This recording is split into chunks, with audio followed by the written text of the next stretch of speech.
Dan dalam kesempatan ini sekali lagi kami meminta pada Bapak Presiden Prabowo hapus outsourcing. Karena itu adalah janji beliau bertahun-tahun. Kami percaya beliau seorang kesatria, pasti akan dihapuskan outsourcing. Yang lain kami minta juga pada Bapak Presiden Prabowo di depan gedung DPR ini melalui kawan-kawan media. Ada 3 hal. Turunkan harga gas 30%. Jadi jangan ngurusin tabung-tabung LPG. Turunkan harga gas. Ini negara kaya gas. Turunkan harga beras. Karena kami bangga Bapak Prabowo sudah berhasil menjadi swasembada pangan dalam waktu beberapa bulan ke depan. Turunkan harga beras 30%. Dan yang terakhir, turunkan harga listrik. Listrik udah terlalu mahal, membebani buruh. Kenaikan upah minimum 6,5% dengan 3 harga gas, listrik, dan beras itu sudah hampir 40% upah minimum yang naik itu terbayar untuk 3 kebutuhan dasar tersebut.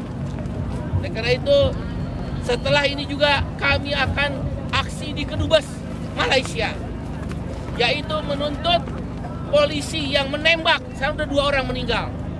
Polisi yang menembak buruh migran, itu kedaulatan. Itu tentang harga diri bangsa. Ini pembunuhan. Tolong dicatat, ini pembunuhan, bukan penertiban TKI ilegal.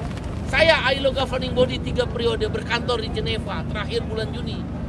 Dalam konvensi ILO tentang perlindungan buruh migran, tidak boleh ada kekerasan, tidak boleh ada eksploitasi, tidak boleh ada penembakan. Ini ditembak, bahkan sekarang 1 lagi meninggal, berarti 2 yang sudah meninggal. Ini pembunuhan. Karena dia pembunuhan, maka polisi di Raja Malaysia kita minta di penjara, buktikan di penjara. Kalau kawan-kawan ingat, nanti di Kedubes Malaysia kami akan sampaikan bagaimana polisi Indonesia waktu itu oknum merekayasa yang masalah narkoba yang kemudian memeras. Pak Kapolri bertindak tegas atas izin Presiden Prabowo. Dipecat semua dipindahkan, diturunkan pangkat. Nah sekarang ada orang polisi Malaysia nembak, kok nggak diapa-apain? Pecat itu Menteri P2MI, nggak mau jemput, hanya sama wamen P2MI. Apa itu konferensi pers? Buat apa kami bayar pajak mereka? Kalau cuma konferensi pers, jemput 3 orang yang sekarang masih ada di Malaysia. Ambil sebagai anggota keluarga bangsa negara Indonesia, balu bangsa ini. Kami percaya Pak Prabowo juga akan melakukan hal yang sama. Kami nanti setelah ini di Kedubes Malaysia. Salah satu agenda daripada SPMI yang menjadi bagian penting dari Partai Buruh adalah mengevaluasi. Tapi tentu mengevaluasi yang positif. Yang memastikan para menteri berjuang untuk menyampaikan apa yang menjadi program-program Bapak Prabowo Subianto. Pagar laut, ada Menteri ATR BPN, evaluasi dengan tegas.